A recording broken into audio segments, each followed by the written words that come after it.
नमस्कार. मी संजय मित्रगोत्री. ऑडिओ वाचनालयमध्ये आपलं स्वागत आहे. ज्येष्ठ साहित्यिक रहस्यकथाकार गुरुनाथ नाईक लिखित रक्ताचा पाऊस या पुस्तकाचं हे ऑडिओ बुक आहे. आपणास हे ऑडिओ बुक आवडल्यास लाईक करा, शेअर करा आणि सबस्क्राईब करा. धन्यवाद. रक्ताचा पाऊस भाग 1. मुगताग नदीच्या पूर्वेला असलेलं ते छोटंसं ठाणं. केवळ 16 सैनिक त्या ठाण्यावर होते. अधील पास इथून साधारण 8 ते 9 मैलांवर होतं आणि या दोहोंच्याही मध्ये आणखीन एक ठाणं वसलेलं होतं. सीमेवर पांगलेल्या सैनिकांना रसद पुरवण्याचं काम या ठाण्यांना करावं लागत असे. दुसरं ठाणं होतं अधील पासच्या पश्चिमेला साधारण 4 मैलांवर बर्फानं भरलेल्या प्रदेशात.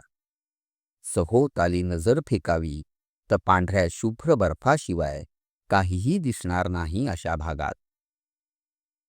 वेळ होती मध्यरात्रीची. सर्वत्र नेहमीची सामसूम आणि शांतता.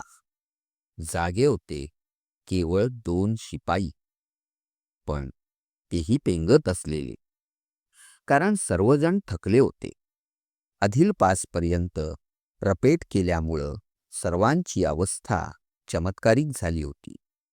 केव्हा एकदा डोळे मिटतो असं त्यांना झालं होतं, पण ते झोपू शकत नव्हते, कारण रात्रीच्या पहाऱ्याचं काम त्यांच्यावर होतं. एकाएकी कोणतीही पूर्वसूचना नसताना पावसाला सुरुवात झाली. दोघंही भिजलेल्या अवस्थेत आपापल्या टेंटमध्ये शिरले. पावसाचं पाणी चिकट वाटत होतं. संपूर्ण शरीर झाकलेलं असल्यामुळं तोंडावर झालेला पाण्याचा शिरकाव त्यांनी टॉवेलनं पुसून काढला आणि दुसऱ्याच दिवशी सकाळीच सर्वजण धक्का बसलेल्या अवस्थेत त्यांच्याकडं पाहतच राहिले. दोघंही अगदी रक्तानं माखलेले होते. ठाण्याच्या सभोवताली हाडामासांचे तुकडे पडलेले होते आणि संपूर्ण टेंटवर देखील रक्त भरले होतं. रात्री पडलेल्या रक्ताच्या पावसाचा तो प्रताप होता. रक्ताच्या पावसाबरोबर गारांसारखे हाडामासांचे गोळेही पडले होते. सारे जण घाबरले. हा प्रकार त्यांना अगदी नवीन होता. यापूर्वी कधी रक्ताचा पाऊस पडलेला त्यांना माहिती नव्हता आणि त्यांनी कधी ते ऐकलंही नव्हतं.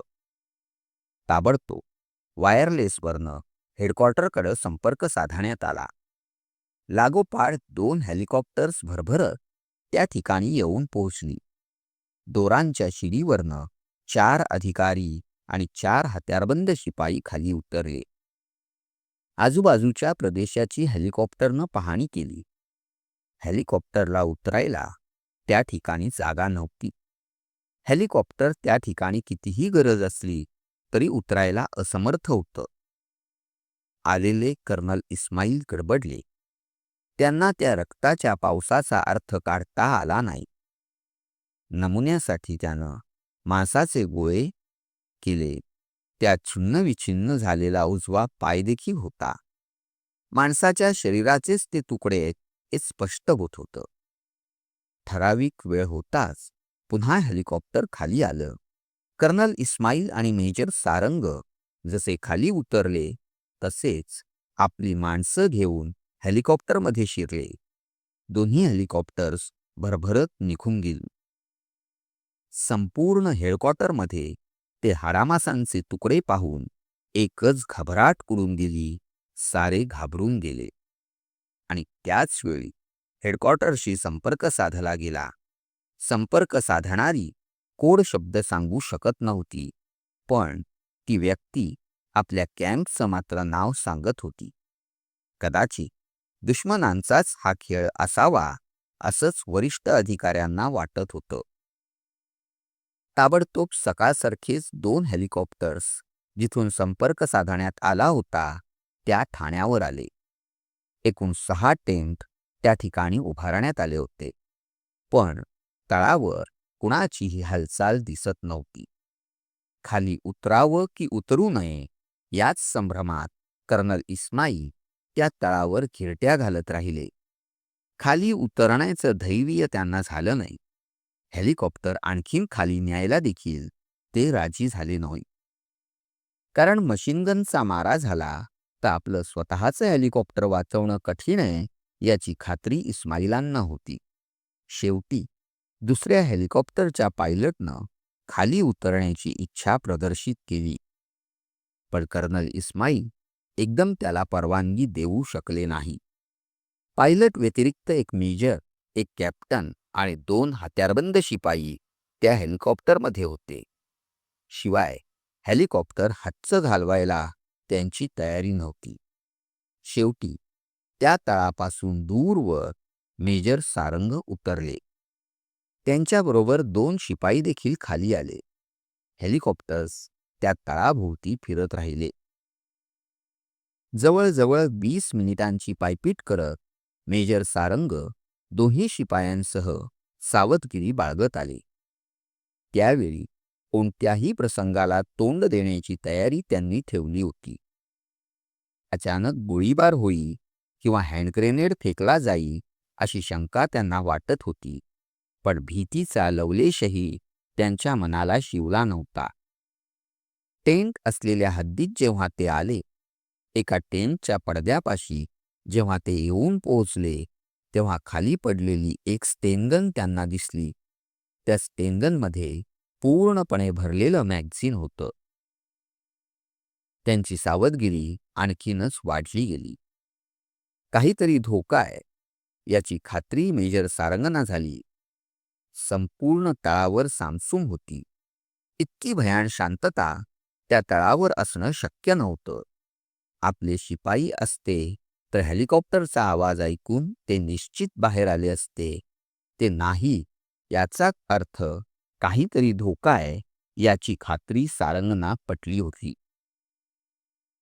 साप, मी आज जाऊन पाहू? एका शिपायानं हलक्या आवाजात मेजर सारंगना विचारलं. आणि त्याच वेळी कण्हण्याचा आवाज बाहेर फुकला. मेजर सारंग काय सांगतात ते ऐकायला देखील तो शिपाई थांबला नाही. जवळजवळ 12 वर्षांचा त्याच भागातला अनुभव त्या शिपायाला आला होता. काहीही घडलं तरी त्याला आश्चर्य वाटण्यासारखं नव्हतं. सरहद्दीपासनं 14 किलोमीटर आत असलेल्या त्या ठाण्यावर दुश्मनांचा हल्ला झाला नसेल हे मानायला त्याची तयारी नव्हती. खाली पडलेली स्टेनगन चांगल्या स्थितीत आहे याची खात्री करून तो निघाला. तो छोटा तंबू पूर्णपणे रिकामा होता. तोपर्यंत दुसऱ्या शिपायानं बाजूच्या टेंटमध्ये प्रवेश केला होता, पण तिथंही कुणी नव्हतं. मधल्या टेंटमध्ये मात्र एक शिपाई पडला होता. ऑपरेटरचा तो सहाय्यक होता. त्याची अवस्था अतिशय वाईट झाली होती. त्याच्या पोटाखालचा भाग रक्तानं माखला होता. 4-5 गोळ्या त्याच्या पायात आणि कमरेत शिरलेल्या होत्या. शांतपणे त्यानं मेजर सारंगकडे पाहिलं. त्याच्या चेहऱ्यावर झळकलेलं समाधान मेजर सारंगच्या नजरेतनं सुटलं नाही. 11 शिपायातला तो त्या तळावर सापडला होता. टेंट बाहेर आलेल्या मेजर सारंगनं दोन्ही हेलिकॉप्टरना खाली येण्याचा इशारा केला. 4 दोऱ्यावर लटकणारी एक खुर्ची मेजर सारंगनी खून करताच खाली सोडण्यात आली. जखमी शिपायाला उचलून बाहेर आणलं जाताच त्या खुणेचा अर्थ ओळखला गेला होता. जखमी शिपायाला घेऊन दोन्ही हेलिकॉप्टर्स हेडक्वार्टरकडे आले. डॉक्टरांचे उपचार सुरू झाले.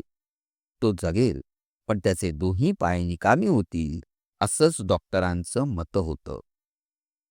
पण मेजर सारंगना काय घडलं हे ऐकून घ्यायचं होतं. जे घडलं ते अतिशय भयंकर होतं. त्या शिपायाला आपण जे घडलं ते केव्हा एकदा सांगतो असं झालं होतं. 11 माणसांच्या त्या तळावर 3 शिपाई रात्रीचा पहारा करत होते. सरहद्दीपासून जवळच असलेल्या ठाण्यांवरील शिपायांना रात्रीचा अगर दिवसाचा देखील पहारा करावा लागत होता. त्या रात्रीचा अंधार आणि त्यातून सभोवार पसरलेलं धुकं पहारेकऱ्याच्या मनात कोणताही संशय निर्माण करून गेलं नाही, कारण हे सारं नेहमीचंच होतं. घाबरण्याचं त्यांना कोणतंही कारण नव्हतं. अशा अनेक रात्री निघून गेल्या होत्या. उत्तरेकडच्या बाजूला असलेल्या पहारेकऱ्याला काय घडलं ते समजलं नाही. शक्तिमान पंजात तोंड दाबलं गेलं हे लक्षात येण्यापूर्वीच छातीत काहीतरी खसकन खुपसलं याची जाणीव झाली. तो शिपाई कोणतीही हालचाल करू शकला नाही. उरलेल्या दोन्ही शिपायांची नेमकी तीच गत झाली. तिसऱ्या शिपायानं ठोकलेली आरोळी तितकीशी स्पष्ट नसली तरी 2-4 शिपायांना जागं करून गेली. पाहता पाहता तळ जागा झाला. ठाण्याचा प्रमुख असलेल्या हवालदारानं पहारेकऱ्यांना हाका मारून पाहिल्या, पण जवाब मिळाला नाही. पण सारं ठाणं शांत होण्यापूर्वीच थोडीशी खळबळ माजून गेली. गोळ्यांचा पाऊस अचानक सुरू झाला. लान्स नाईक बहादूर टेंट खालून लपत छपत कसाबसा धुमश्चक्रीपासून दूर झाला तेव्हा तो दोन्ही पायांचा उपयोग करू शकत नव्हता. त्याची स्टेनगन टेंट बाहेरच कुठंतरी पडली होती. शक्यतो दूर जाण्याचा प्रयत्न तो करत होता. मोठमोठ्यानं बोलण्याचे आवाज त्याच्या कानात शिरत होते. हळूहळू आवाज कमी कमी होत नाहीसे झाले. अस्पष्टसं उजाडलं, पण धुकं कमी झालं नव्हतं. सर्वत्र भयान शांतता पसरली होती. पण तळाच्या हद्दीत येण्याचं धैर्य बहादूरला होत नव्हतं. आपली शुद्ध हरपली केव्हा हे देखील त्याच्या लक्षात आलं नव्हतं. दुश्मनांचा हमला झालेला आहे हे सत्य जाग आल्यानंतर त्याला समजलं. कमरेत आणि पायात होणाऱ्या वेदना त्याला असह्य होत होत्या. शेवटी त्यानं सरपटत सरपटत गोगलगाईसारखं तळाच्या रोखानं यायला सुरुवात केली. त्यावेळी धुकं अगदीच कमी झालं होतं, पण ऊन काही खाली पडत नव्हतं. दबकत दबकत तो कसाबसा आपल्या टेंटपाशी आला. बाहेर पडलेली एक रायफल त्यानं उचलली. ती आपली नाही हे त्यांच्या लक्षात आलं, पण ती रायफल कोणती आहे हे पाहायला त्याला भान नव्हतं. कुणाचीही जाग नव्हती. रात्रीच्या मशचक्रीत सारेजण ठार झाले असावेत हाच विचार त्याच्या मनात खोळत होता. आपल्या टेंटमधनं बाहेर पडला. वेदनांनी विघळत होता. शक्ती क्षीण झाल्यासारखी वाटत होती, पण अद्याप आपलं काम संपलं नाही असंही त्याला वाटत होतं. आपण मरणार आहे. मरण्यापूर्वी हेडक्वार्टरला कळवावं हा विचार त्याच्या मनात घर करून राहिला होता. हेडक्वार्टरशी तो संपर्क साधू शकत होता, पण त्याला कोडशब्द माहीत नव्हते. पण त्यामुळं फारसं काही बिघडणार नव्हतं. कसाबसा आपल्या टेंटमधनं बाहेर पडलेला बहादूर मधोमध असलेल्या टेंटमध्ये आला.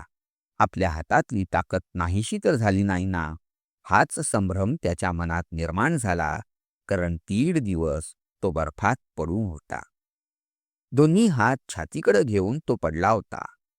कशाबशा त्यानं वायरलेस सेटचा 2 केबल्स बॅटरीला जोडल्या. वायरलेस सेट ऑन केला की थेट हेडक्वार्टरशी संबंध जोडला जातो हे त्याला माहिती होतं. हेडगियर कानाला लावून त्यानं हॅलो असा आवाज काढायला सुरुवात केली. जवळजवळ 2 मिनिटं जेव्हा कोणताही प्रतिसाद मिळाला नाही, तेव्हा हळूहळू त्यानं स्टेशन हलवायला सुरुवात केली. तोंडातनं हवा सारखी निघत राहिली. कॅम्प पॉटवर पडलेला लान्स नाईक बहादूर क्षीण आवाजात एक एक शब्द बोलत होता. त्यावेळी डॉक्टरांचे उपचार चालूच होते. अधूनमधून वेदनांनी तो तोंड वेडं-वाकडं करत होता. शरीरात घुपलेल्या बोळ्या काढण्यासाठी जेव्हा त्याला ऑपरेशनला थिएटरमध्ये नेण्यासाठी उचललं गेलं, तेव्हा कर्नल इस्माईल भारावलेल्या नजरेनं त्याच्याकडं पाहत होते. नेमकं काय घडलं असावं हे त्यांना समजत नव्हतं. रक्ताचा पाऊस सापडलेले मानवी हाडामासाचे तुकडे त्यांच्या डोक्यात थैमान घालत होते.